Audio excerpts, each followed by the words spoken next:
is Joe, no joke, no joke.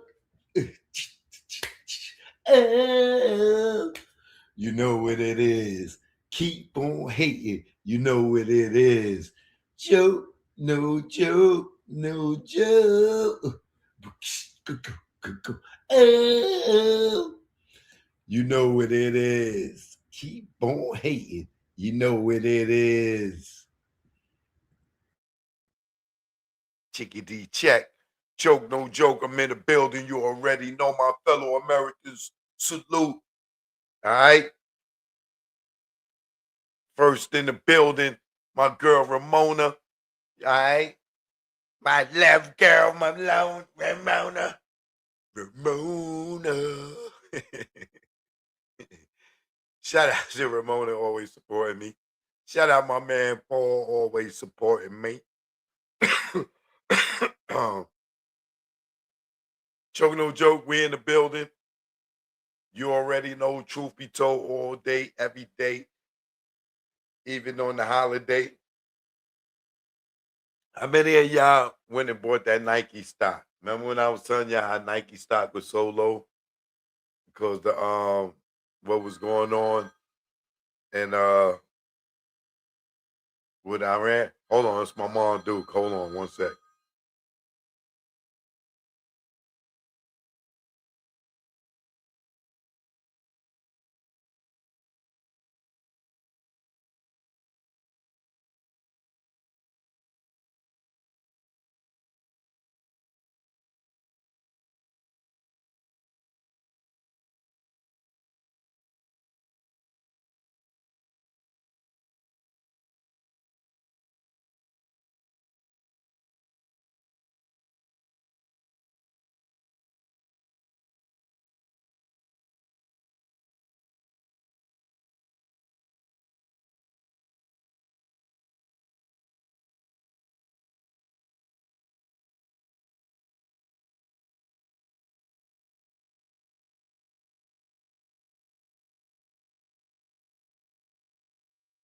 Sorry, y'all. Sorry, y'all. You know, my Duke call. My Duke call. You got, everything's. She supersedes everything. She supersedes everything. You only get one mama. I always love my mama. She's my favorite girl. You only get one, you only get one, yeah. I always love my mama. She brought me in this world. Ooh, I'm talking about mama. How many of y'all know that song? If you don't know that song, boy, I don't know. You might not have. You might just know Tupac, "Dear Mama." That might be your mama's song. But if you don't know that song, look it up. All right, Shazam it. Joke, no joke. I'm in the building. Yo, we got so much to catch up on. I know everybody done heard about the Gucci Man thing, but I didn't address it. I got to address that. I got to address Cardi B. You know what I'm saying? Got another big check from people running their lips. Uh, you got LeBron James. You know, rumors say he want to go to New York now. That nigga LeBron James, the NBA whore of the industry. That nigga could have been on more teams than a goddamn jersey.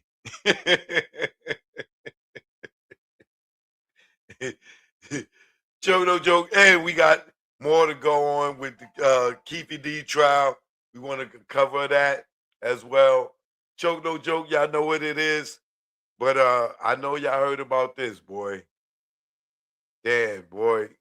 They put my man Gucci under the gun. Man. This shit over, shit.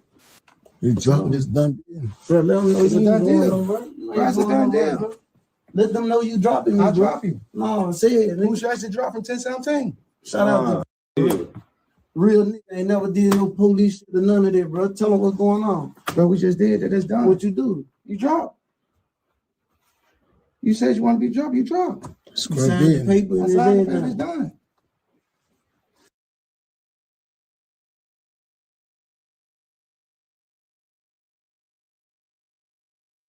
Our poor black brothers. What are we doing to each other? Choke, no joke. You already know. Let's get the show started. I'm here now. You know what it is. Joe, you already know. I'm here, baby. Grand Turks and Caicos. If you ain't know, now you know. Weather's beautiful out here.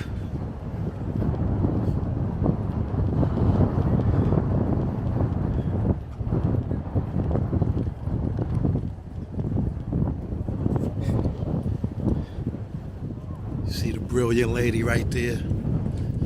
I showed y'all the scarlet lady. I showed y'all the valiant lady. This is the brilliant lady. Tonight you're gonna see the brother I know for sure can rap. And then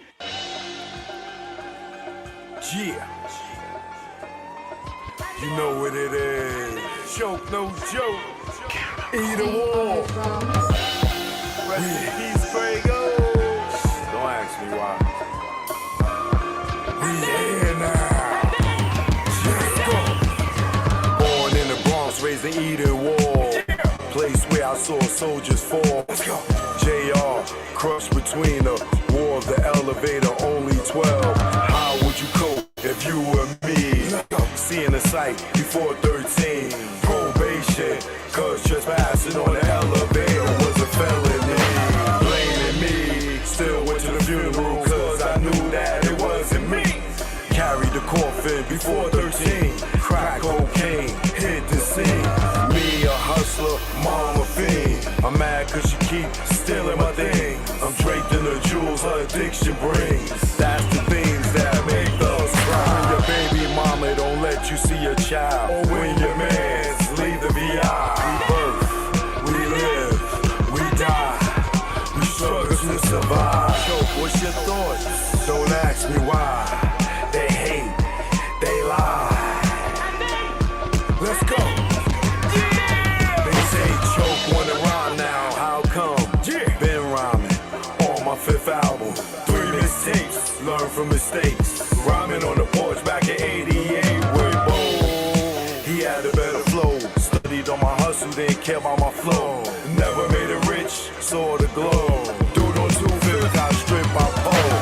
Follow Daisy, he on the low. Grimy and gritty, he stacked the dough. Off from the place, 250 in the safe.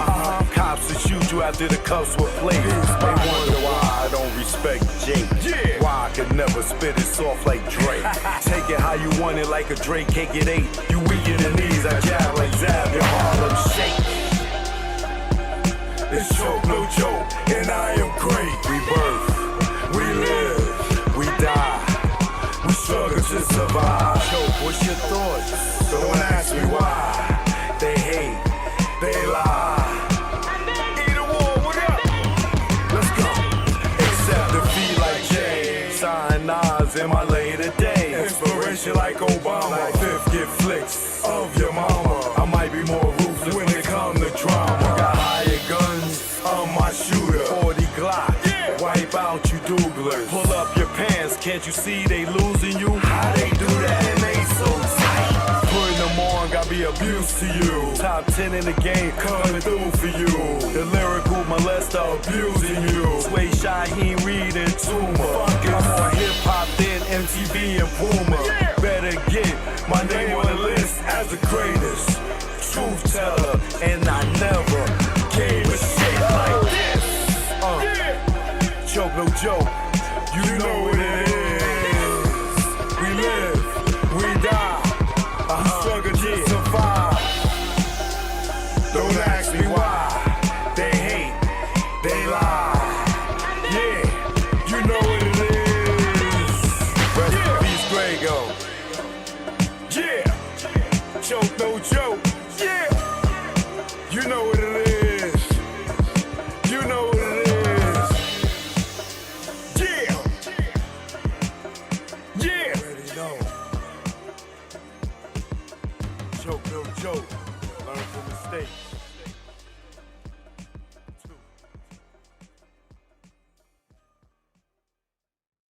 Choke, no joke. You already know.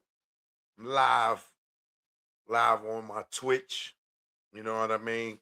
Live on Instagram, live on YouTube. You know how we do. Joke, no joke, you already know. Shout out to bxearl.com. Go log on, check it out. New Nick, what up?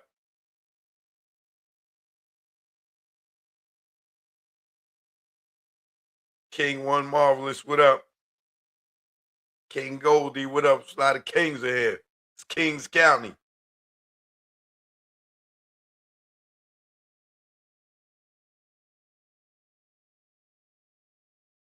Shout out to all my YouTube subscribers. I appreciate y'all.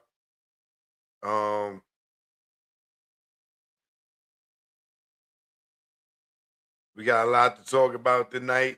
It's a lot in the news. It is hot. I don't know where you are, but where I'm at, it is hot. I saw 105 degrees on my dashboard today. It's a heat wave out here. It's like, do the right thing. I need Rosie Perez over here to rub some ice on me. Rosie Perez, you out there?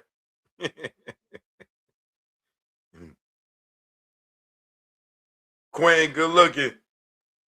Keep on hating. You know what it is. Thanks for the love, Quinn.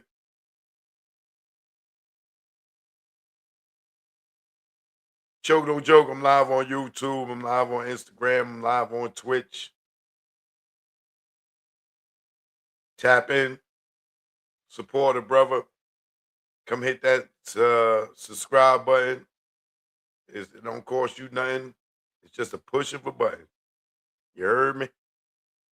You heard me, Wody?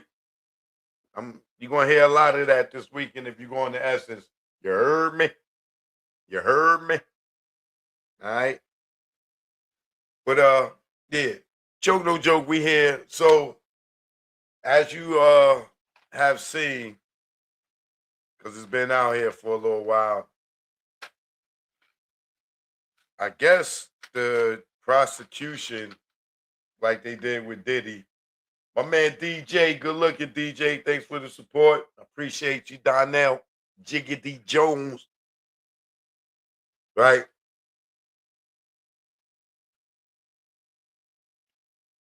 I'm assuming, I don't know, that the prosecutors leaked this video of Pooh, Shiesty,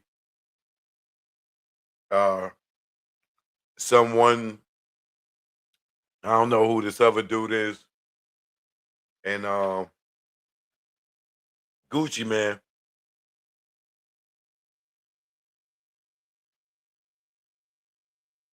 Because I can't see the defense leaking this because it wouldn't benefit them none. But as you can see, you got the person in the background who's holding the contract or the release form. And I don't know if that's Pooh Shiesty's dad, manager. I don't know who this person is in the background. But as you can see here, Gucci is clearly outnumbered. Now, some people looking at this like Gucci a punk because he didn't beef back. These guys are armed.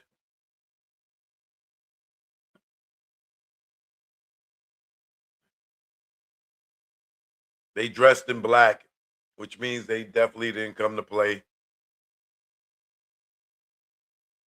You dropping this dumb thing. Bro, let them know it's a done deal. Bro, it's a done deal. You see Gucci, he tried to walk out. He said, yo, you dropped, it's done. He tried to walk out. Homie pulled out the ratchet. He pulled out the blicky. Like if you don't get your Bruce Lee Game of Death wearing jumpsuit having ass back over there, nigga. Let them know you dropping me, I'll drop you. No, say it. Who should I say drop from 1017? Shout out to real nigga. Ain't never did no police shit or none of that, bro. Tell them what's going on. Bro, we just did that. It's done. What you do? You drop. You said you want to be dropped. You drop. You signed the paper and it's done.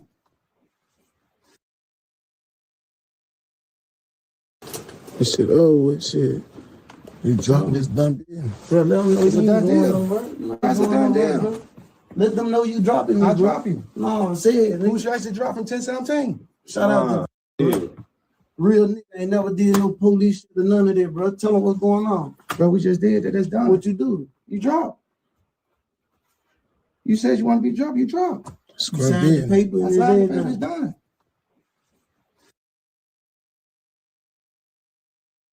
This shit over, shit. You dropping this done deal. Bro, let them know it's a done deal. That's a done deal. Let them know you dropping me. I'll drop you. No, say it. Who should I say drop from 1017? Shout out to real nigga. Ain't never did no police shit or none of that, bro. Tell them what's going on. Bro, we just did that. It's done. What you do? You drop. You said you want to be dropped. You drop. You signed the paper and it's done.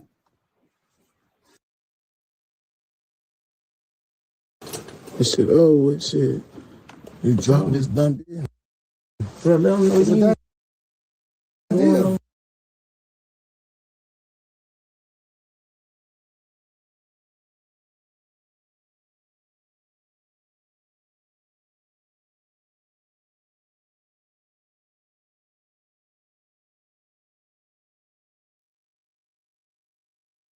Let me tell you something.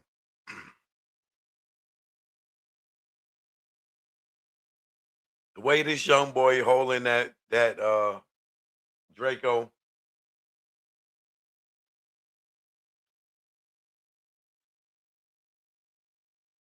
I might have reached for it. I know y'all like, oh, choke, yeah, all right, whatever. The best thing to do was what Gucci Man did. Just play it off, play it cool, live to see another day, and handle it. But if this was like a real situation, you see how this is footage of Pooh. Right? You see how this dude? This shit over, shit. Hold on. You dropping this done deal. Bro, let them know.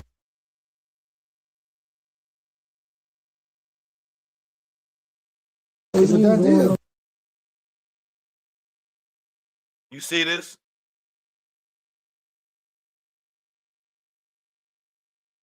This nigga's not ready. His finger is not on the trigger. Right? His finger is not on This is footage of Pooh Shiesty. Damn, man. This thing keep... This shit over, shit. You dropping this done deal. Bro, let them know it's a done deal. You see that? One right there. He ain't got his finger on the trigger, right? If you know any type of self-defense joints or you've been in this situation before, this nigga got the gun not pointing at Gucci, to the floor, no hand on the trigger, you know what I'm saying? And if Gucci knew like certain type of defensive techniques, he could easily grab that nigga hand, that pointed finger, and grab that gun, and it would be a whole goddamn different, it would be a whole different scenario. That nigga hit him with a Steven Seagal, foo, foo, foo. That gun would be pointed right back at that nigga.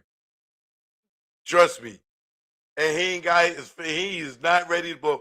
And you never know, that gun might not even be cocked. He might not even have one in the chamber. Because he don't look like he ready. And I could be wrong. Don't get me wrong. But in the life or death situation,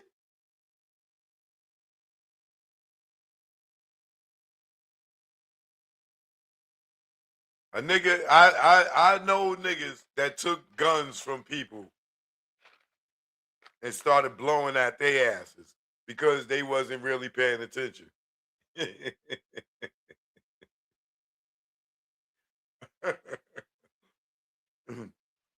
Trust me, it's possible. It's people that train people for that type of situation all day. You know what I'm saying? But to each his own. But for all y'all that feel like Gucci Man went out like a punk, as y'all can see, them dudes was armed. The thing is, you force them to sign the contract, right? Now with this video out, they see the contract, they see the gun, they see like the intimidation factor. This is for Gucci Man, this is an all downhill battle.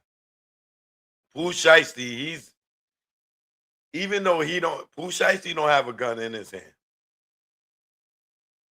However, if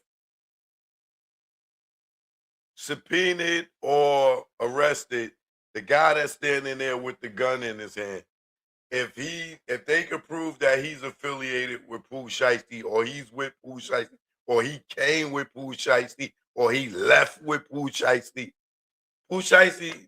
is all uphill for him. He's like, he might as well just go ahead and take a little plea deal. He going to the trial with this saying that, well, I don't know. It depends on exactly what his charges is. Let me see what his charges are. Because I think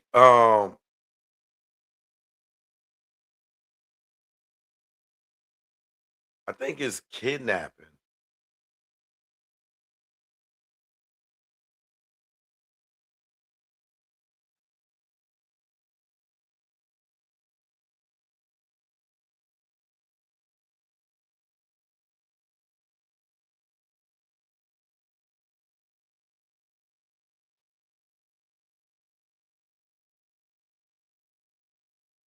Pooh Shiesty faces federal kidnapping and robbery charges for allegedly forcing record label executive Gucci Man to sign a contract released at gunpoint. He was indicted alongside 8 co-defendants, including his father and rapper Big 30, for an armed confrontation at Dallas Music Studio where victims were robbed of roughly $450,000 in cash and valuables.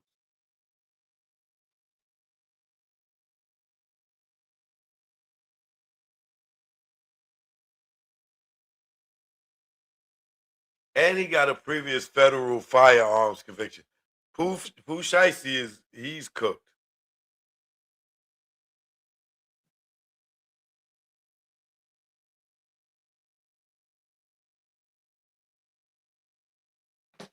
He's cooked. He's cooked. Kidnapping.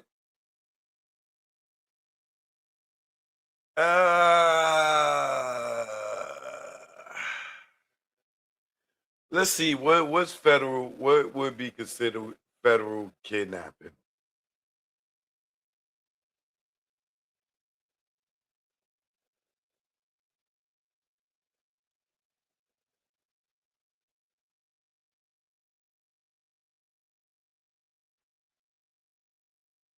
Under the Federal Kidnapping Act, kidnapping becomes a federal crime when someone unlawfully seizes, confines, or abducts a person and triggers federal jurisdiction.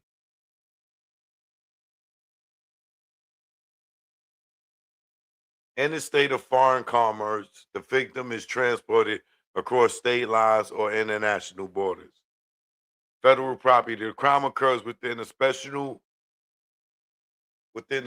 maritime, territorial, or aircraft jurisdiction of the United States. The victim is a foreign official, an international protected person, or an officer employee of the federal government. None of these go against federal kidnapping. I mean, this situation. Telephones, emails, or the mail are used to facilitate or coordinate the crime.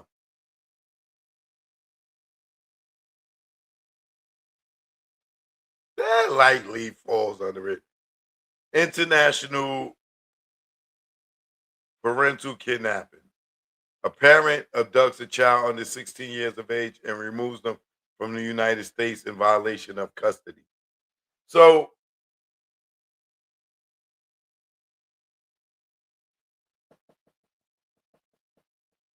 I'm going to say, according to the charges, they charged Pooh Shiesty with federal kidnapping. There's no federal kidnapping here.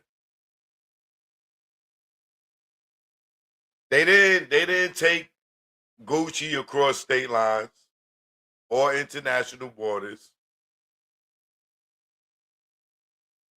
They didn't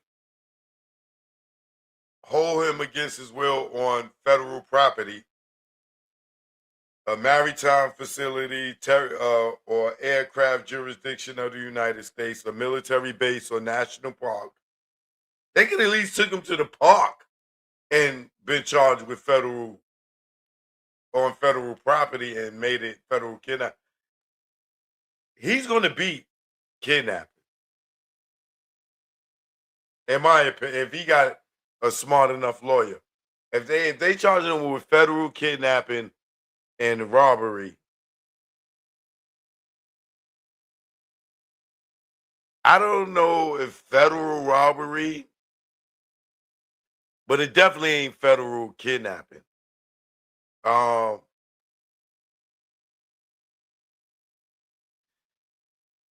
Shiesty, he might be good. They definitely ain't got him for federal kidnapping, especially if they let him walk out. They might have kidnapped him a state kidnap by holding somebody against their will, but federal kidnapping they don't have.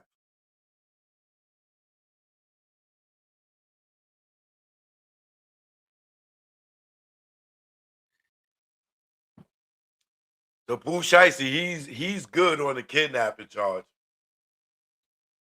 The robbery, I don't know if they took anything from Gucci, any jewelry or anything. The robbery, he might want to cop out too. If they took his jewelry or he could prove that. Um,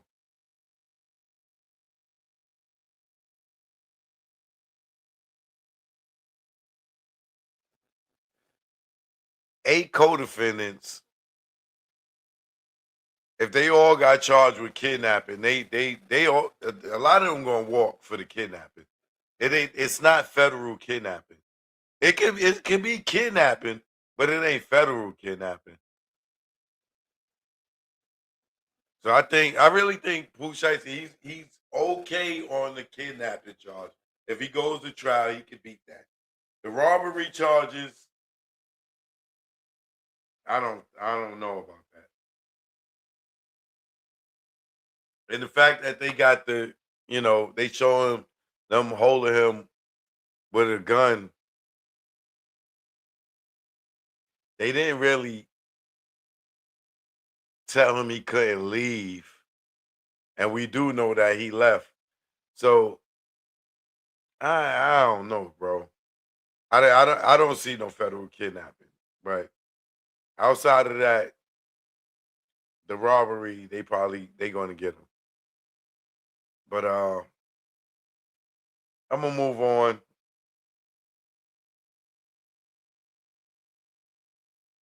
to the next story.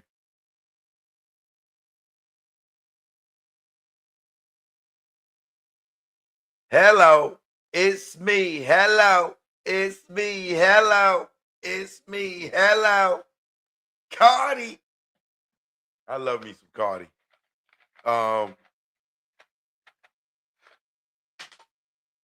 If Cardi B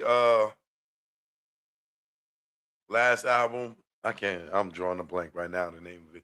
But if that album was on cassette, mine would have popped already. That's how many times I listened to her album. So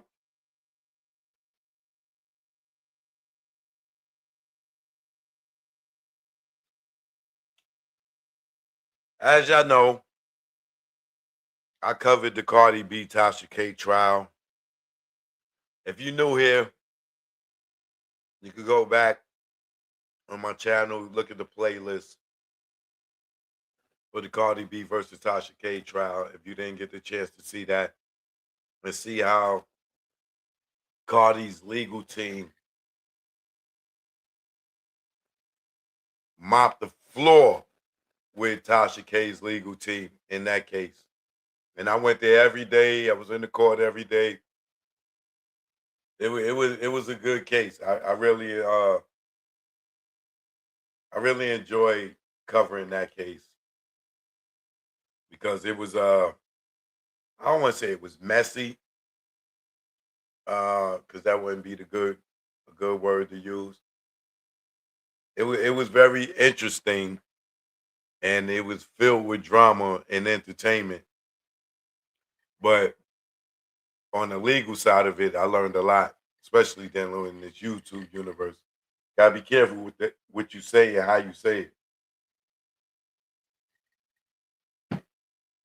But as many of us learned, right, from the Tasha K, Cardi B trial, that you can't get up here and just say anything without facts,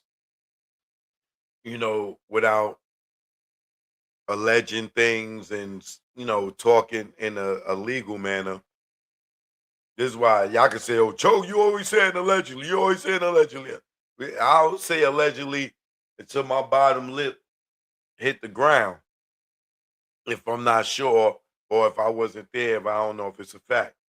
But here we go again. Cardi B takes Tasha K back to court because they had some agreement, right? But let me run it down to you. Cardi B has earned another significant legal victory in her case against YouTube Latasha Kibi, aka Tasha K.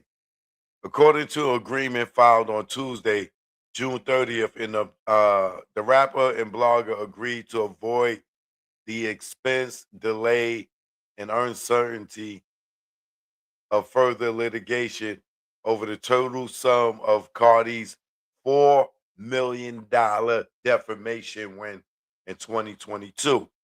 So if you're not familiar with the case, Tasha K said some things about Cardi B that in the court of law she couldn't prove. You know, accused her of having, allegedly having STDs and things with her husband, so on and so forth. And you know, Cardi sued her for defamation, I think slander. It was a few things she sued her for, but Cardi B came out victorious and won a $4 million settlement and got her legal fees paid for and everything due to the fact that Tasha K not only reported something that may have not been true, but she antagonized the woman on top of it. And when she got in court, she wasn't sympathetic and continued to, in my opinion, to antagonize her. And it really blew up in her face in court, and she wound up losing. And Cardi won the $4 million defamation win, right? Well, last year, Tasha K, Miss Kibi, had agreed to a bankruptcy deal that delayed payment if she didn't make any disparaging comments about Cardi, right, or her family per court documents. Well, guess what Tasha K did after she made that agreement? The blogger violated the non-disparaging clause after making recent remarks about Cardi's estranged husband Offset and NFL star Stephon Diggs, the father of her youngest child, and was ordered to reimburse Cardi, 33 years old, more than $110,000 in legal fees, according to the court documents. But under the latest agreement, that amount is cut in half as long as Unwind with Tasha K host timely makes both payments. If so, Cardi will accept the settlement in full satisfaction. In April, the Grammy Award winning artist filed a motion requesting that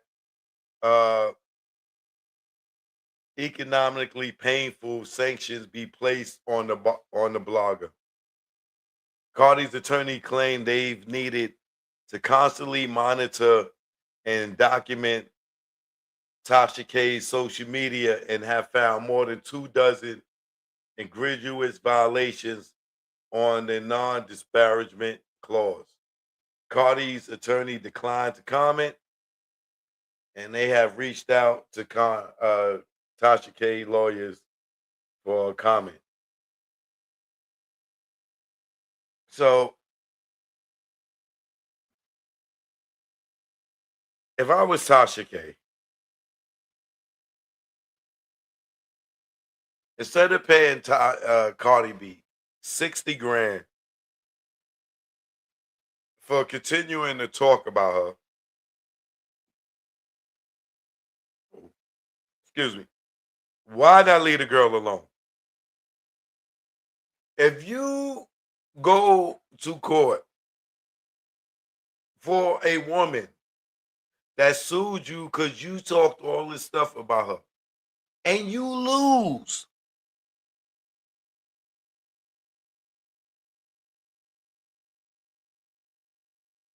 not only do you lose $4 million. Why would you go and talk about this lady anymore? I would have nothing to say about Cardi. I would be scared to say her name. You already owe this woman $4 million. She give you a break. Yo, just don't talk about me no more. Don't say nothing about me, my family, my niggas, nothing. And we could work something out. And you go and talk about her again and gotta give her more money.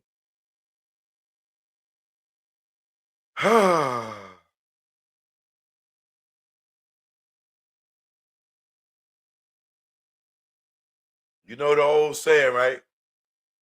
A hard head make a soft culo. And Cardi got her culo very sore, papi. I tell you, mami, you got the sore culo because you keep messing with the Boricua princess. The Boricua baddie. God damn, leave that girl alone. Leave her alone. Leave Cardi alone. Leave Cardi alone. Leave Cardi alone.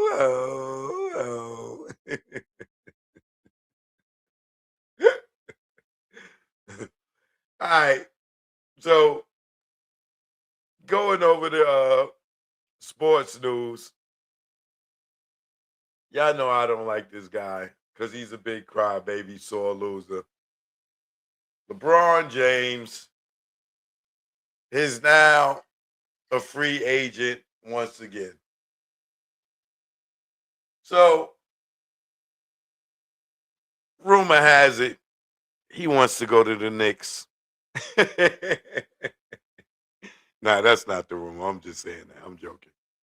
I wouldn't be surprised though, right? You know, he chasing rings. He always get to. He been chasing these rings, trying to be Kobe, trying to be Jordan, trying to be Robert Ory. Robert Ory even got more rings than Jordan. I think he got like 7 rings. But LeBron is like, bro, you've been in the league 30 years now, man. That's exaggeration. He's been in the league at least 20, right? It's over, bro. It don't matter what team you go to, LeBron. You could go keep trying to get up with super groups. Now you want to go get with Steph Curry because rumor has it is he's trying to go to Golden State, right? I guess this is gonna be his last chance at getting a ring. Other rumor is he's thinking about going back to Cleveland or Miami. I say this, even though I don't like LeBron as a player, I know a lot of y'all don't, but because he's just a crew hopper, right?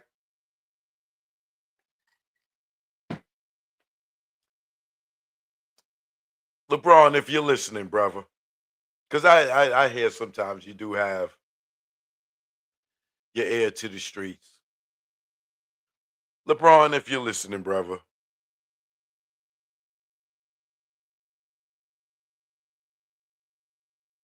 go back to Cleveland. Go where you started. Let end where you started, man. You know, you're not going to get a ring in Golden State if you go get with Draymond and Steph Curry. Yeah, y'all will have a strong team, but you on your last leg. Draymond's on his last leg. Steph Curry's on his last leg. Y'all bust y'all nut already in y'all prime. You know what I'm saying? LeBron, if you really gonna stay and play, and I'm not saying you can't play because you still can average 10 points. You know what I'm saying? Easy. I'm just saying, if you're gonna stay,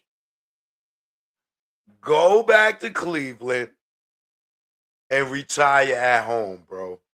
Go retire back at the place where you started. The people there would appreciate it. Even though they're gonna be looking at you like, nigga, what you coming back here for? At least you can end your career at your home state. Just I don't go to Golden State and y'all niggas don't make it to the finals. It's gonna look bad, bro. You know what I'm saying? Like the super teams don't work no more. It's about pushing the ball, and the New York Knicks proved that. The New York Knicks proved that it ain't about one super player. It's about dudes being in sync with each other and pushing that ball and not one dude hogging the ball, always looking for the one shot. You know what I'm saying? So, LeBron, take your butt home. Don't go over to Golden State. I don't know what you would go to Miami for. What's in Miami? Who's in Miami? You left your son over in LA. All you wanted to do was get him on the team. You made history. You played with him. LeBron, sit down, man. Go to Cleveland. Give them a year. Take some pictures. Kiss some babies. Shake some hands. Go to do a few parties and everything with some of the dudes that you grew up with back in the day, the girls. Go back home, be the king of Cleveland, and retire. Because I would hate to see you in another jersey. Like I done lost count of how many jerseys I done seen you in. Especially numbers. How many different numbers LeBron had?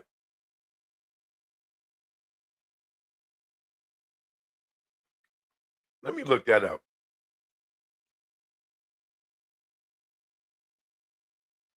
How many numbers has LeBron had?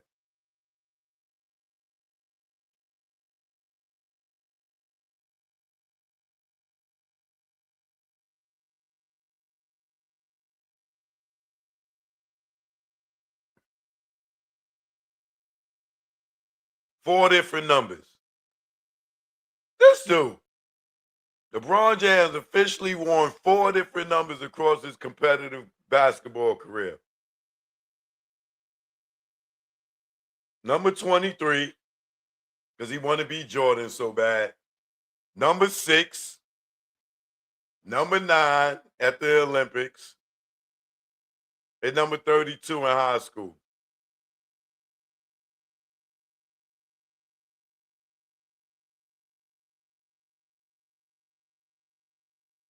So his Miami Heat jersey is a number 6.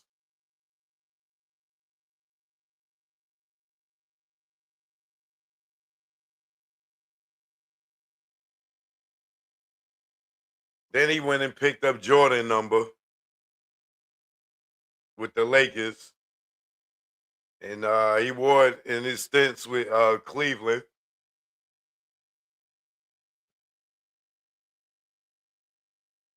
Then he switched to number 6 when he joined the Miami Heat.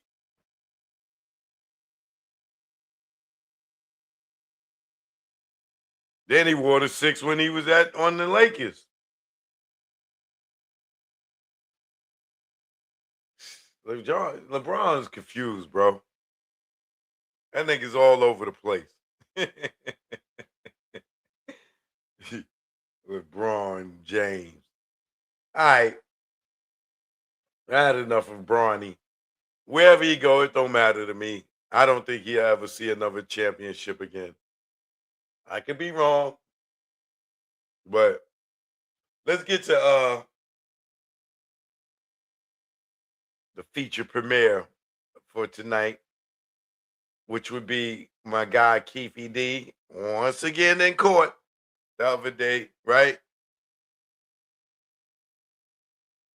I want to show y'all something, right? But let me do my legal thing. Copyright disclaimer under Section 107 of the Copyright Act 1976. Allowance is made for fair use for the purpose, excuse me, I got the burps. For the purposes such as criticism, comment, news reporting, teaching, scholarship, and research. Fair use is use permitted by the copyright statute that might otherwise be infringing nonprofit, educational, or personal use tips to balance in favor of fair use. And let's go to the courtroom in Keefy D's case, right? And remember, Keefy D went to court Monday, I believe it was, Tuesday,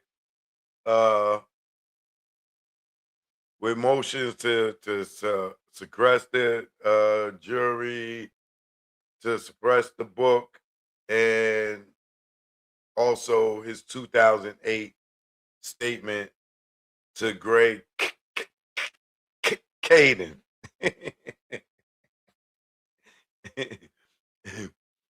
Shout out to you know who. Going Greg Caden. All right, let's go in the courtroom real quick. Choke, no joke. I'm under fair use right here. Let's get into this, and then I'll talk about it more. All right? Instagram, go on my stories, hit the link. It'll bring you on the screen, or y'all can stay right there and listen. But if you need to see, you can go on my story. All right?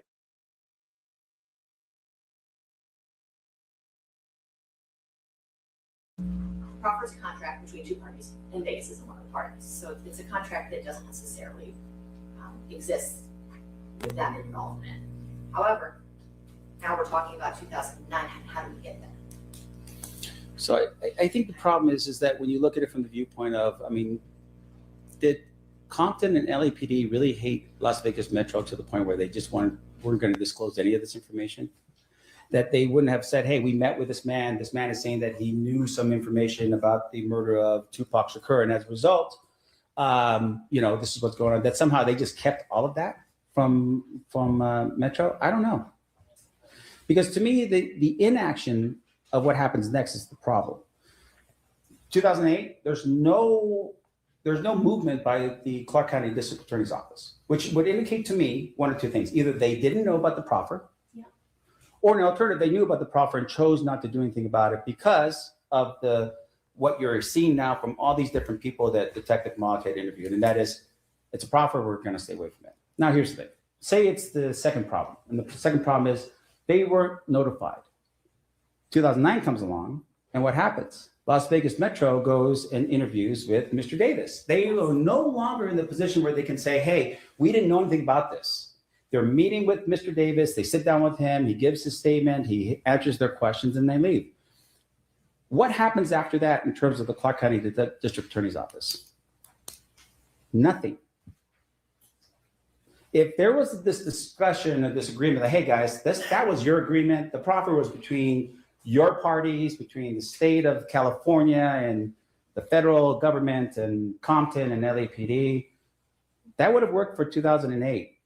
But what happens in 2009? So to me, when you hear what these attorneys or these investigators and detectives are talking about, is that there was an understanding that, hey, that covered it. Now, why would a detective go down and speak with this individual in 2009? Navan, the #1 rated business travel platform, lets your team book work travel in one place. Flights, hotels, cars, while staying within budget and earning professional rewards. Right now, they could be giving you to ask questions and clean up the file, to follow up on loose leads, to figure out where everyone was at or do whatever the case was in this particular case. That's why you would do it. Not to go down there and see if you can arrest the guy, but rather to say, hey, you know what? He's got the information. Let's finish up this file. To me, the 2009, Mogg is the one who really talks and really sort of indicates this. He says, he told Detective Ladd, we even sent a detective out here in 2009 who interviewed Davis with his attorney, and the LA detectives told me that, yeah, everybody was under the impression that was still under this proffer, so I can't use any of it. What does that mean? Detective Mogg takes over the case in 2017. He knew about this particular person going down and meeting with Mr. Davis in 2009. And even he believed at that particular point that the proffer still covered whatever the interview was between Detective Long and my client. So that's the 2009 issue. Once again, we just believe that the statements made at the time of the meeting 2008 and 2009 were involuntary. It's not a matter of this immunity issue. I think it goes more fundamental to that. And that is, when you're given a statement like this, you're forced into a position because you're afraid of the consequences of saying no. And the consequences of what was happening here wasn't necessarily because Mr. Davis was afraid for himself, but rather the threats that were made against his family and his friends that was built up over time. Detective Kading agreed to that and said, yeah, we built up this case and we got him to a position. Now, when he's talking about building up to the sentencing guidelines, in the federal system, there are mandatory minimum sentences, and you have to accumulate over time. There's an objection you can make as a defense attorney. It's called sentencing enhancement. You basically wait until the amounts that are accumulating gets to a mandatory minimum 10 years, whatever the case is. That's what he's talking about. So they literally just sat and waited, and they just accumulated more and more information until they got Mr. Davis in a position where he was afraid, like I said, not only just for himself, but for his family. And that's our position with regards to the 2008 and 2009. I hope I did my motion justice. But with regards to the last issue, and that is the Compton, the book.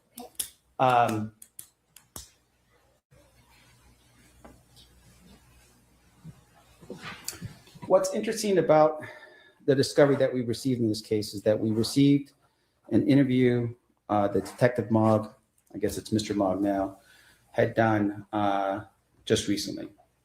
I don't want to say it was in the last 4 weeks, 5 weeks, something like that, where the individual that's named in the book next to Keefe D or Dwayne Davis, Keefe D is what is on the cover of the book, is this person named Yusuf. The interesting thing about that is because Detective Mogg, for some reason, never made an effort to interview this person prior to submitting this case to the grand jury in 2023, which you would think is sort of common practice. It's sort of commonsensical. It's what you would do because you got a name on a book, and then you also got another name as somebody who also wrote the book. And as a result, you've got two different people on there. Why not interview both people before reading the book into the record?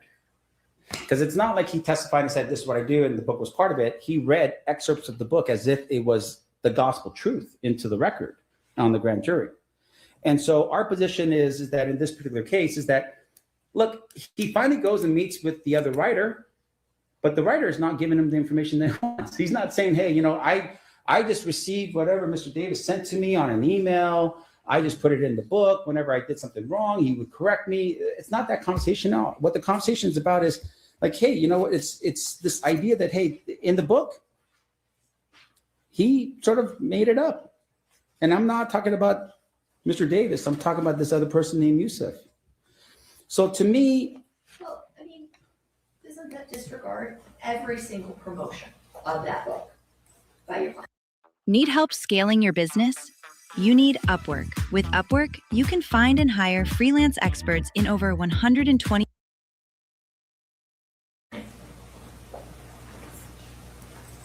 you know, the problem with the promotions are, Yeah.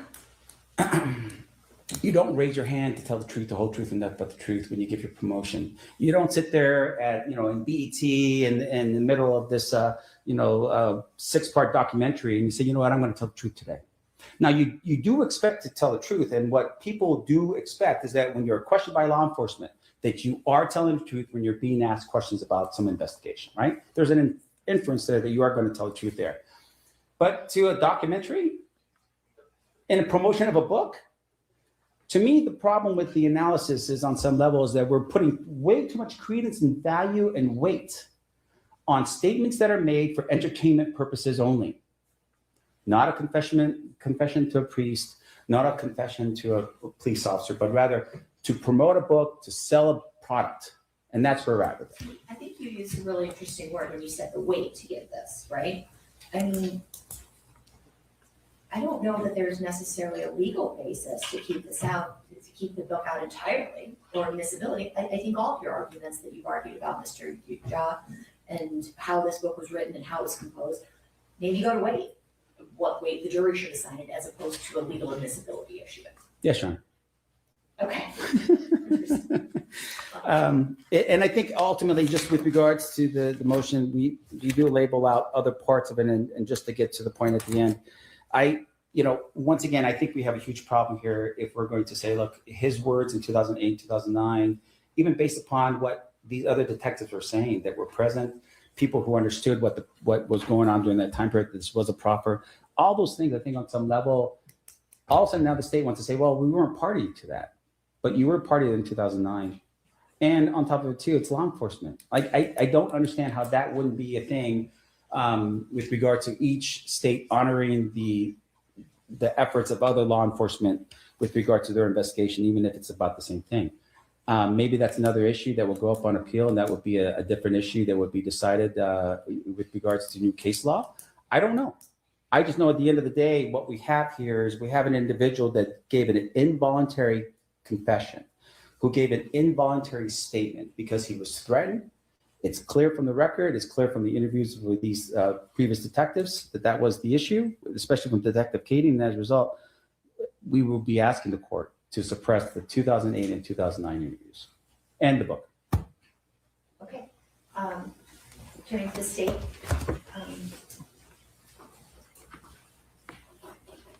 It's the voluntariness argument. I think the voluntariness framework is what was really raised here. And I think the issue is sort of morphed into that of essentially when you're told this won't ever be used against you, that's possible. That's very coercive, and that's essentially renders it involuntary. But that really only essentially applied to the 2008. Did you want to be heard about all of the issues that Mr. Sanchez brought up? Yeah, and just briefly, because obviously the book is admissible, the number of adopted mentioned, but I also think they're taking a lot of liberties with what the author said about the book. But the book is central to almost every other argument. So you start with the book and work backwards. Yes.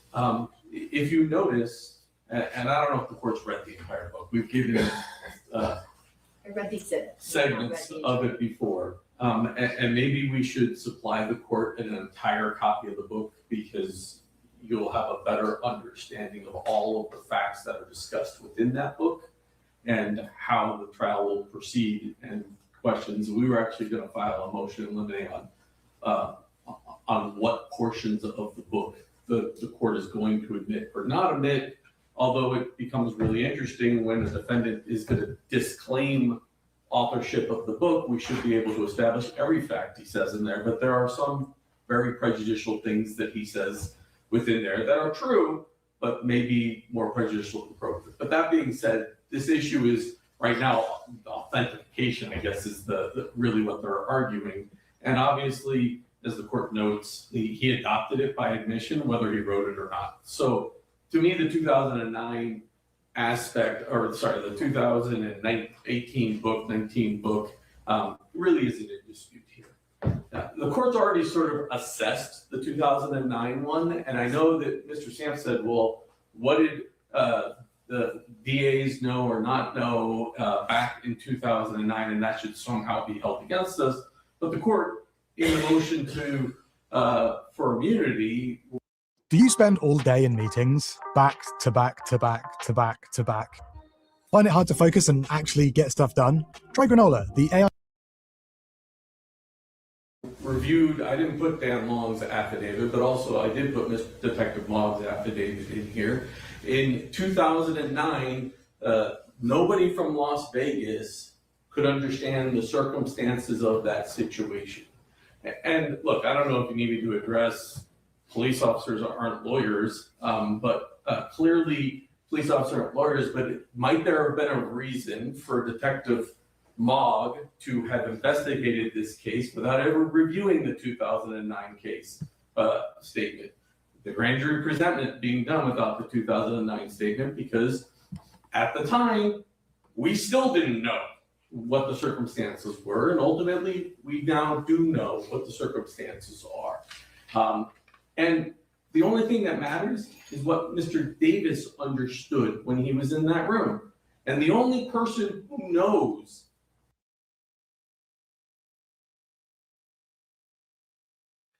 See, this is why they not going to bring Gray Caden into this case.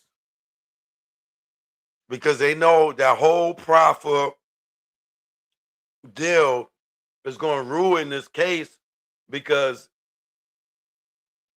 y'all sat there and let this man tell y'all in 2008 that he was there when Tupac got killed. He came to Las Vegas in 2009 and told y'all he was in the car when Tupac got killed. And y'all did nothing. No, y'all did nothing. Y'all knew from 2008 that he told his story. Y'all did it. Y'all knew he came to y'all in 2009 and told his story. And you trying to say now, oh, well, we didn't understand the proffer agreement, so we didn't do nothing. Come on.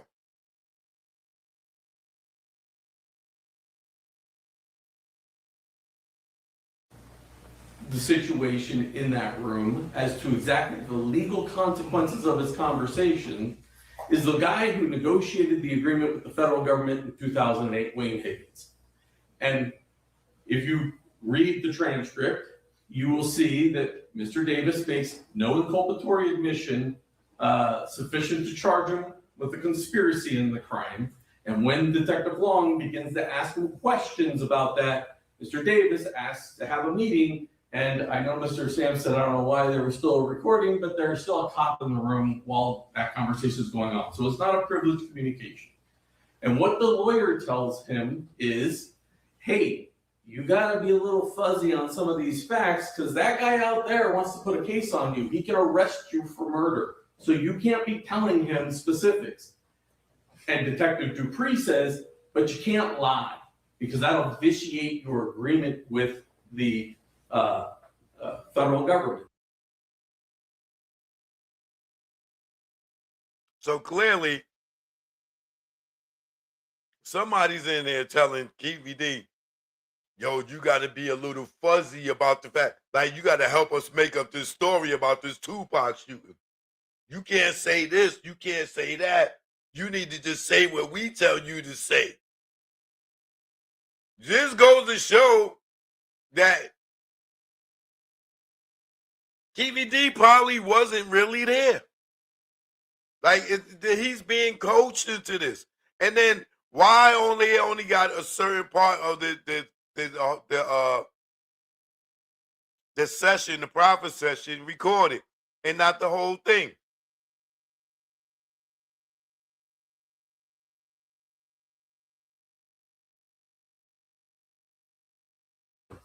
And so Davis makes the decision to talk to Dan Long. Now, why he made that decision or not isn't the issue. The issue that they're raising is voluntariness. He's not in custody. No promise has been made to him concerning that statement. And he clearly understands that the statements being made against him are going to subject him to criminal prosecution for murder. And he's being told that by his lawyer. So 2009 is obviously admissible. Now you get to 2008. And look, your initial gut reaction from the content of the conversation in 2008 is this shouldn't be admissible. But then you ask yourself legally, why isn't it admissible? So, voluntariness. My knee-jerk reaction is because Detective $5. That's how much I'm hoping you'll contribute to our campaign to take back Texas. $5 to defeat the billionaire mega donors and their puppet politicians. Kagan goes out and says, this won't ever be used against you in any way, Kiwi. Correct. But that doesn't make the statement involuntary unless the promise is broken, and then there is still an analysis. And let's talk about the broken promise. Yes. Because that's a bit of a, right. An interesting needle you're trying to thread here. And I was going to get to that, okay. Right? And it's because Mr. Samt asked, why didn't we do anything in 2009? Well, we also didn't do anything in 2011 when Mr. Detective Kading, former Detective Kading, writes this book, right? We didn't use it against Mr. Davis in 2011 or when the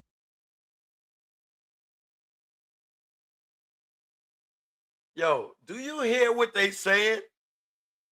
Oh, we knew he did it in 2008, but we didn't do nothing. Oh, we knew he did it in 2009, but we didn't do nothing. Oh, we knew he did it in 2011, but we didn't do nothing. What? Oh, but then when he writes the book, y'all do something? Y'all had Gray Caden's confession in 2008. He came and talked to y'all, told y'all the story in 2009. 2011, and y'all still ain't do nothing? And you see it make it, yo, bro, this is crazy as what? The tape is released later on that year to the documentary done by Mike Dorsey. That statement is, we didn't go, oh, we're going to run down here, we're going to arrest you, we're going to use the 2008 statement. That didn't happen either. But from a legal analysis, his argument is it's involuntary, Judge. Not that a promise was broken in a contract. He's arguing that it's involuntary. That essentially saying that there was some sort of coercion to him. He got arrested and was subject to prosecution for a life sentence from the federal government for PCP and a kilo of cocaine. He is also subject to prosecution by the LA County District Attorney's Office for PCP and a kilo of cocaine.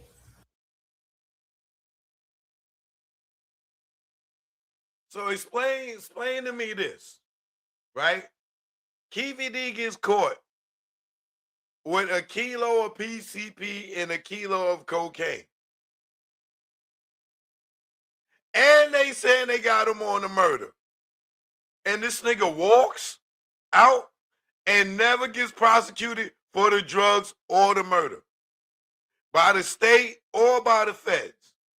All because he went and helped them out with this Tupac story. They needed him to come and sit down and tell us this story about how Tupac got killed.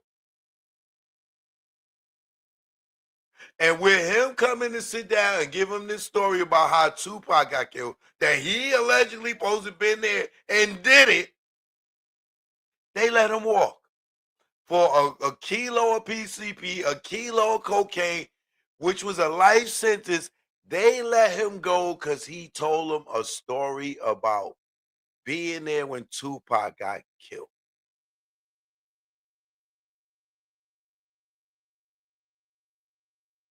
And that makes sense to who?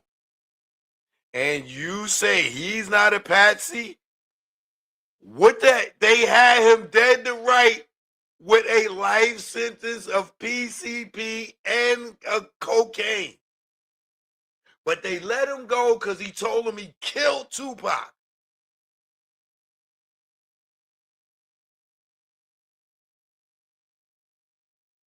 And if you go look at my last upload, Keefy D said he helped them. They came to him for help. What did he help them with? To cover up who really killed Tupac. Allegedly.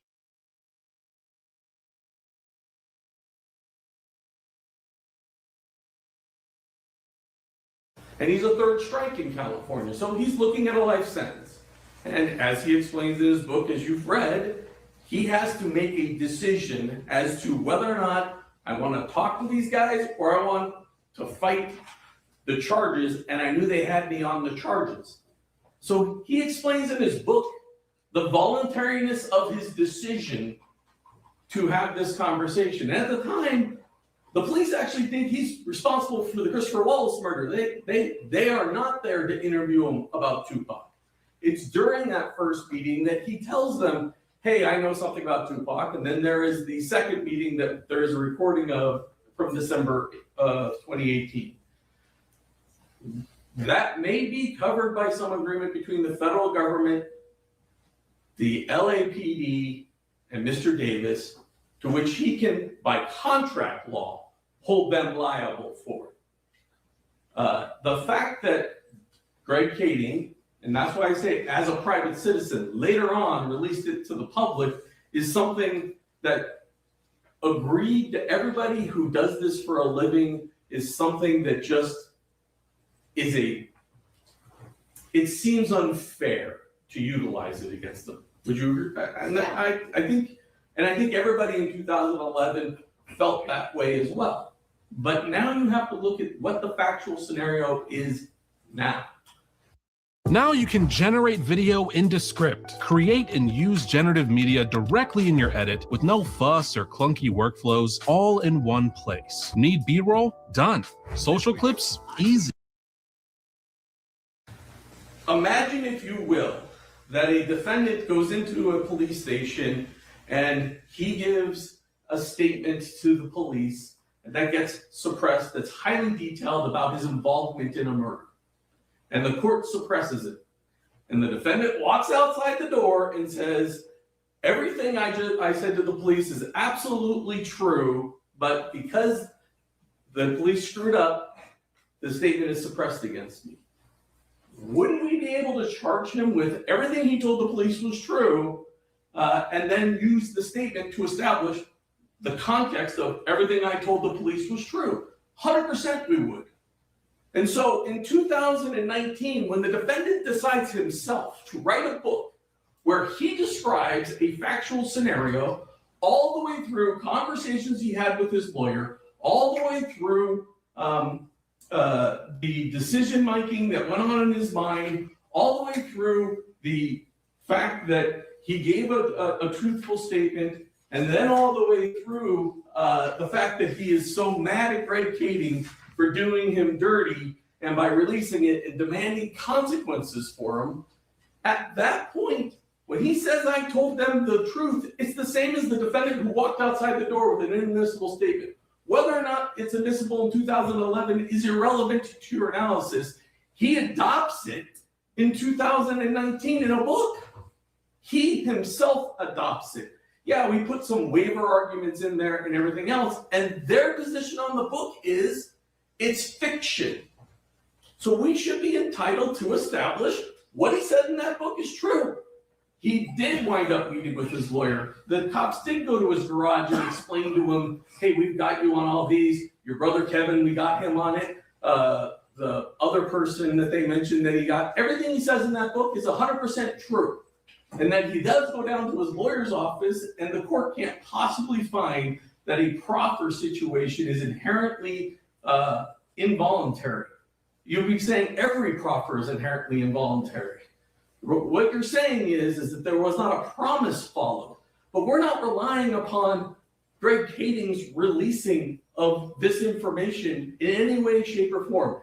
Had Mr. Davis never opened his mouth, had he never decided to take money and go on BET and talk about this situation, had he decided to never write the book, he would not probably have ever been prosecuted for the crime.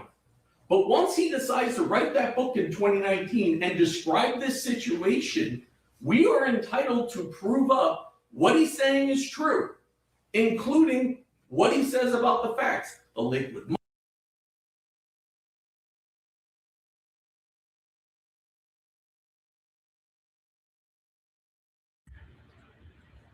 See, this is where this prosecution is going to lose this case, right? They are going on this book saying that this book is facts. And here's the crazy thing. So you telling me this man can confess to Greg Kading? He can confess to the feds. He can confess to the state attorney. He can confess on BET Chronicles. He can confess on Vlad, Cam Capone, Art of Dialogue, all these places, and y'all cannot prosecute him until he write a book.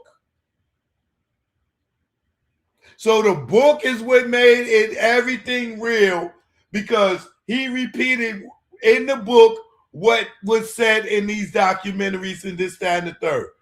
But let me show you where he gonna mess up at, where they gonna mess up their case at. Watch. Mall incident, the MGM incident, the shooting incident, the aftermath, everything in there is now admissible because he chose to release it to the public. He chose to profit off of it. And therefore, whether or not Greg Kading violated the promise when he was a private citizen, it didn't change his agreement with the federal government. He becomes a... See, and here's the other thing. They try to say, oh, when Greg Kading put out Murder Rap, he wasn't a cop no more. So he didn't violate anything. Nigga, that's still illegal. He still could have got sued. He just can't go and take police work that wasn't his solely. He wasn't a private investigator. He was working for the government. He just can't go take that and put it out and make money off of it. If that's the case, every cop in the world that ever worked on the case could go and take evidence home and go do a film on it.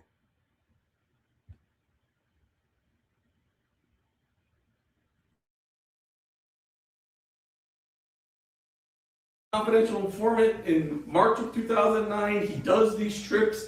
None of that is covered by any sort of proffer agreement. What he's doing is what the court knows, and I know Mr. Sanf knows in federal court, he's trying to provide substantial assistance to law enforcement because he can either get a no prosecution on his PCP or his cocaine, or he can get a 5K departure on whatever sentence he ultimately gets from any prosecution that occurs from it. He's not promised no prosecution for the PCP within that proffer that you see.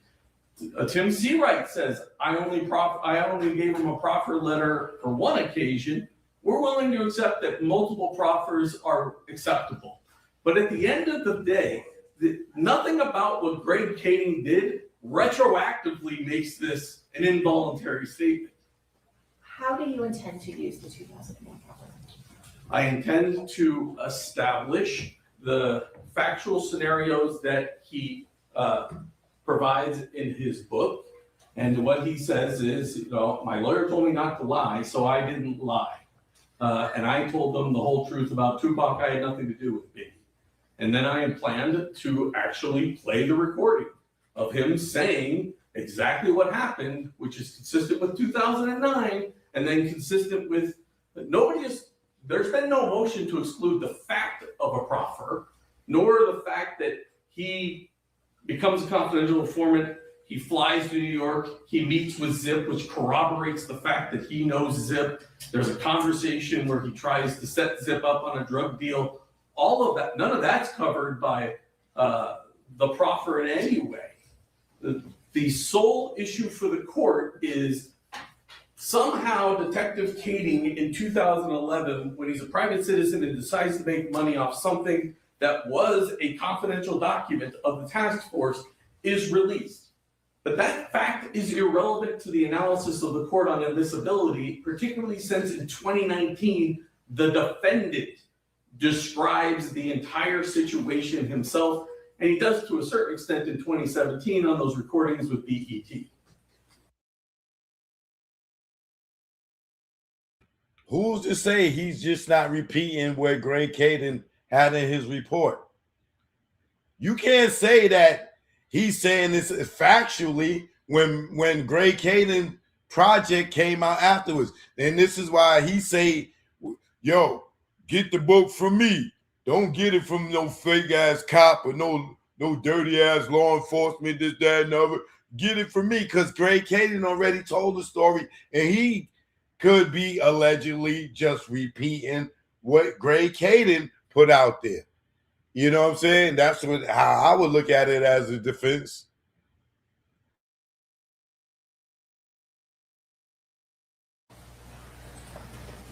Create cinematic videos with C-Dance 2.0 on Artlist.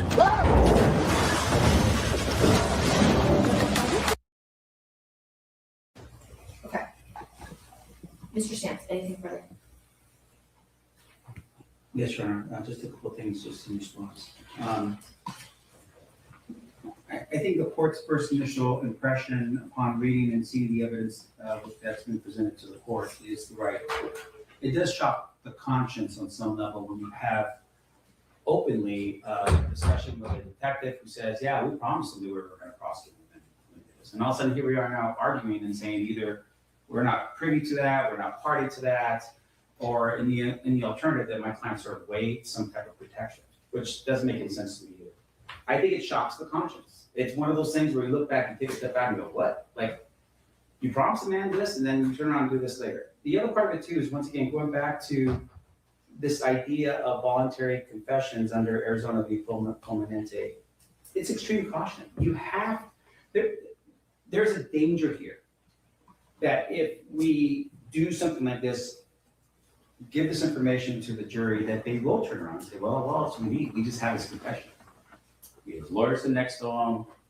He, had every opportunity to talk to his lawyer, blah, blah, blah, blah, blah. But what we have instead is we don't have Miranda, we don't have any of the other things that would signal to Mr. Davis at the time that he's making the statements, that this is not one of those things where you just, frolicking through the tulips and at the end of the day, he's going to be okay.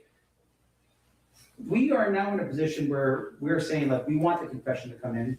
The problem with the confession, once again, is it sort of puts us in a bad spot. Now, the question that the court might have in your mind is, what's the alternative? Well, the alternative is there's other evidence that the state has that they're going to present to say that, he's the guy that's there and he's the guy that's in the car and, whatever it is they want to use. But with regard to this particular request, this doesn't knock the case out. All it does is it says, hey, this is too prejudicial. That the probative value of the 2008 is far exceeded by the prejudicial effect in this case. And if we look at it from that viewpoint, we stay away from it. We don't get involved in it. We don't try to traipse in the middle. We don't clean up the mess that was made by other people in 2008. What we do instead, we say, look, we're going to move that off to the side. Let the jury consider all the other evidence in the case to make their decision at the end of the day as to whether or not the state's methods were beyond bail.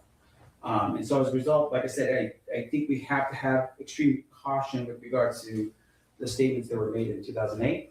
And I think it would be, the most prudent position would be to exclude the 2008, 2009 statement. All right, starting backwards. I think really no question on Compton Street Ledger book. I find that as admissible under NRS 51.035 subsection 3. It's clear that Mr. Davis adopted the statements therein as his own through publication, promotion, and subsequent ratification. In his interview to Vlad TV, he promotes this book as his book. He encourages people to buy it to get the real truth and not from the law enforcement or industry people. He also repeatedly says it's something like the whole truth of the situation. So he's indicated to a reporter also on 10/21/23 that he wrote the book to let people know his truth. He's adopted its contents under NRS 51.035 subsection 3B. And then ultimately, when you look at the entirety of Mr. Shah's interview, it supports that the factual content from the book was from Mr. Davis, and that Mr. Davis ultimately also got the manuscript and made no edits to the description of the murder that's relevant for today. Ultimately, the arguments regarding what Mr. Shah's contributions to the book are, et cetera, goes to weight, not admissibility of the book. I really find there is no legal argument to exclude the book. Working backwards, then, when I'm looking at what's in front of me, the motion is on voluntariness here, right? And so when I'm looking at voluntariness, I started this out saying, first I'm looking for is Miranda required, and then I'm looking to those PSAMA factors. And so ultimately, a criminal defendant is deprived of due process if the conviction is based upon an involuntary confession, and voluntariness is determined under the totality of the circumstances, including the age, intelligence, custodial status, and whether coercive police tactics overboard the will. When I look at PSAMA, Dewey versus State, and then the Miranda decision itself. When we're looking at Miranda, it's only custodial interrogation. It doesn't require warnings where a defendant voluntarily provides information in a non-custodial setting. Statements offered against a party are admissible where they are the party's old statements or the party's manifested in adoption or belief in their truth. Neither required Miranda because neither ultimately were in a custody setting. He was free to leave at all times, and in fact, he did leave for decades after these were stated. So I don't think the Miranda framework is the appropriate one here. Additionally, it's important to note that he was represented by counsel throughout, and that is really what Miranda is. Miranda is designed to protect from police infringement on a person's ability to protect against coercion, and that's what the attorney's entire job is. When I look at the PSAMA factors that have been laid out, I don't think they apply here necessarily to establish involuntariness, really. If I apply that test, Mr. Davis passes with flying colors. I mean, this is a situation where he is an adult. He's not inexperienced in the criminal justice system. He has counsel present. He's expressly advised he is not under arrest. Hi, I'm Greg. I'm an expert vetted top 1% AI consultant on Upwork. I use AI to help companies implement their technology, achieve scale, and get investors. Sign up for Upwork Business Plus and get access to the top 1%. He's not inexperienced, he's not uneducated, he's not isolated, he's not subject to prolonged detention, deprivation, or coercive texts. I mean, he's invited to the situation. He comes to tell his story to avoid the federal government's issue. So I don't find it that it's involuntary either. However, I do have problems with that 2008 interview, but I don't think that they were necessarily addressed in the framework that I'm given here. So I'm not necessarily saying it's admissible. I'm saying it's not voluntary at this time. So the motion is denied as written. So I'm prepared to order on that. Thank you, Judge. Your Honor, just as a matter of clarification of the court order, is this one of those things where we can redress this? You can address it. I don't know what basis fits better, but it's not an involuntariness framework. That's fine, Your Honor, and I do understand the court's ruling with regards to that. I'm just trying to figure out in terms of timing and whether or not we do have the ability to redress it later. I don't really have a ton of guidance on what I'm saying. I'm just saying that the framework that you presented me with, it doesn't fit as an involuntary statement. You are free to redress it as you see fit under the legal guidance. Gain evidence. Your Honor, this is the state's motion. Looking at the defense response and talking to Mr. Sams, I think we largely agree that it's admissible for the purposes of motive. So the real question, they took some issue with the purpose of identification, but we're not doing.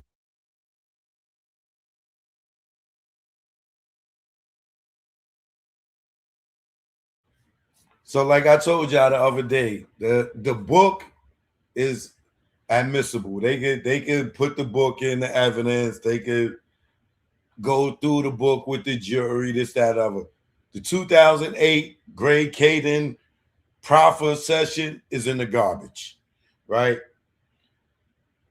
Which is best for them because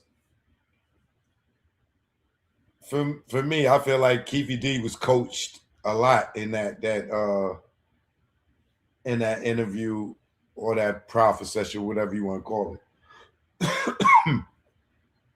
It was a lot of leading, so this happened, right? And then you did this, right? It's not like he just freely telling the story and they just jotting it down. They leading him into, so it was 4 of y'all here, and then you passed him the gun, right? It's all that to make it sound like a voluntary statement, but this is why excuse me.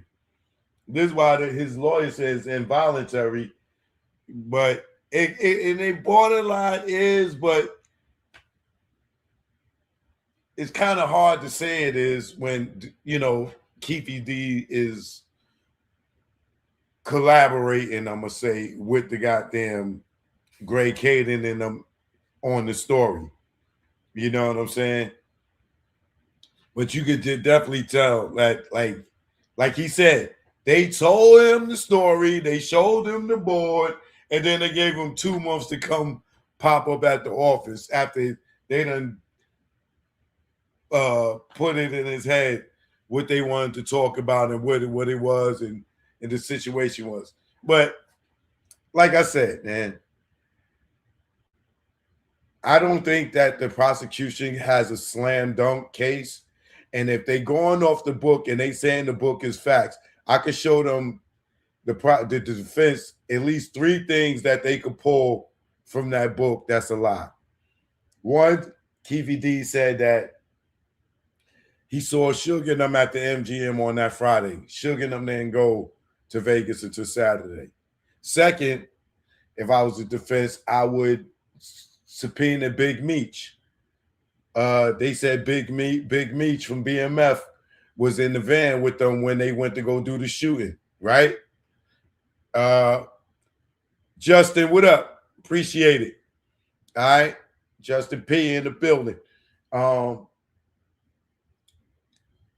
Yeah, I would get Meech there. So since the prosecution wants to act like this book is gospel and Jesus, and Keefe D is Jesus or Moses telling the story, then I'm going to shoot holes in the book. You know what I'm saying? One, Tupac wasn't in goddamn Vegas on Friday or Suge. That's a lie. So I'm showing the jury all the lies in the book. Since you want to use the book and you want to act like the book is gospel, all right, well, Big Meech was there when they went to go shoot up Tupac. Subpoena him, put him on the stand. I wasn't there. Oh, they go to credibility of the book. Suge and them wasn't in Vegas on Friday. They go to credibility of the book. Tupac shot at them first is in the book. They seen Tupac pull a gun and shit, and that was the first time Keefe D can identify with, let me see your hands. And Tupac shot at them first, pow, and that's when the fireworks started. Da-da-da-da-da-da.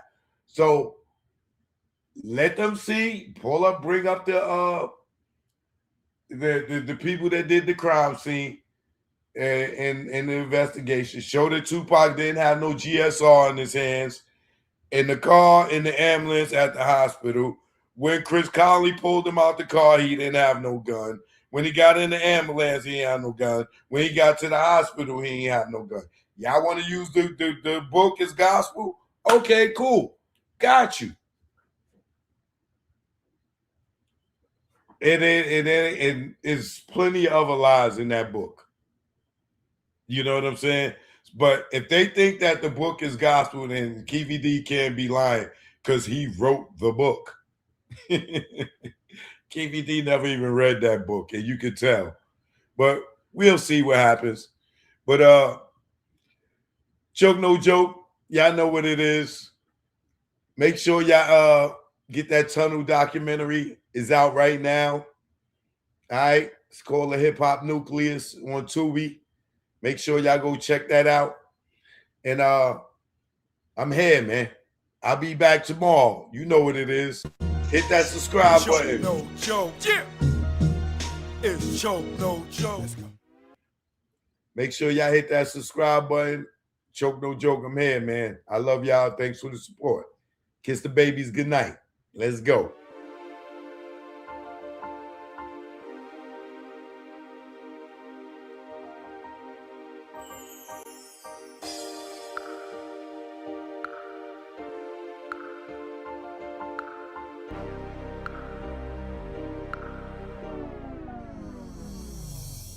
Supreme Bigger Figure, Big Cap, The Warden, The Club King. The DJ Johnny Walker Red. MC Frank Jigger, the Celebrity's Choice. Sean Brophy, sound engineer. Choke No Joke, legendary videographer. Sterling Cox, I was the head of security. Alpha Grenier. My name is V. Omega. Big G. It's Vim Rock from the legendary Naughty by Nature. Styles P the Ghost, LOX, D-Block. Tech Smith and Wesson. LB Fan, Mr. Cheeks. The Cool, the DJ, the Red Alert. Kid Capri. The Tunnel was a hip-hop nucleus. It was the epicenter. It was the domain, the temple. It was the Mecca. Nothing was that melting pot of hip-hop. They kept the paradigm going. It's almost like what Rucker did for street basketball. The Tunnel was that of music industry. My Sunday ritual going to the Tunnel was, I'm telling you, your ass better be there. You just pretty much did push-ups. We had to drink a couple bottles of Hennessy, go get smoked. Leave the jewelry and watches at home. Before you even get to the tunnel, you gotta get on the block. You started from 11th Avenue, and when you got to that door, the search procedures was no other. First time I ever heard of take your shoes off, open your mouth was in the tunnel. It was damn near everything but a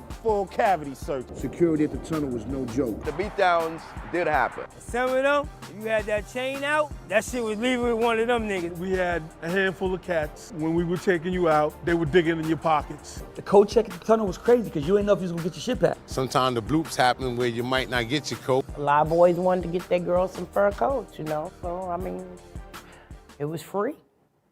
The bar was always on till after the tunnel. You might get fake alcohol. Bartenders might have got counterfeit. The dance floor is always rocking. It looked like a video all the time. The tunnel had a very unique situation at the bathroom. It was co-ed. The bathroom was Sodom and Gomorrah. I was like this, trying to look past the dudes like when they was going in the urinal. The tunnel was a one-stop shop. They had food, they had alcohol, drugs. I saw weed the tunnel. It was just oozing money. Backstage is like the club amongst the club. That's where all the so-called stars who was scary to be in the crowd, that's where they hung out at. The dopest things about the tunnel for me to remember is hearing my records get played up in there. The top maybe of all time tunnel banger. Or anything bad boy. Every Biggie record, any shit by Hov. Shook Woods was bananas in there. Nori Capone, that bang bang. Andy up. Any one of Buster joints. Wild Out would actually start a fight. The best performance I ever seen, Jay-Z performed in front of the DJ booth. The DJ booth was bouncing like a ball. Snoop and Dre. When Dre was there. DMX, Get At Me, Dog. The king of the tunnel was Jay-Z. Busta Rhymes. DMX is the king. Queen of the Tunnel. Mary J. Blige. Foxy and Lil Kim. Eve. King of the tunnel record label-wise was Def Jam. Bad Boy. The best DJ at the tunnel was Flex. Big Cap, all day. Flex used to break off the records, but he used to try to bully cap, like, don't spin this, because when I get here, I want to spin it. No, nigga, fuck wrong with you? What the tunnel did for artists, it solidified their street music. That gave us a platform, set up Rough Riders, Rockefeller, Bad Boy, slew of other artists. The closing of the tunnel, it was kind of sad because that was a big piece of hip hop. So losing the tunnel is like a little kid losing Disney. A famous mosque closing down. I think when the tunnel closed, it was necessary. Niggas was coming to miss me. When you hear people of the late 70s talked about Studio 54, the tunnel was the Studio 54 of hip hop.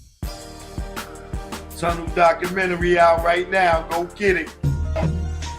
Joke, no joke. Yeah. It's joke, no joke. Let's go. Joke, no joke. Chicken joke, no joke. Joke, no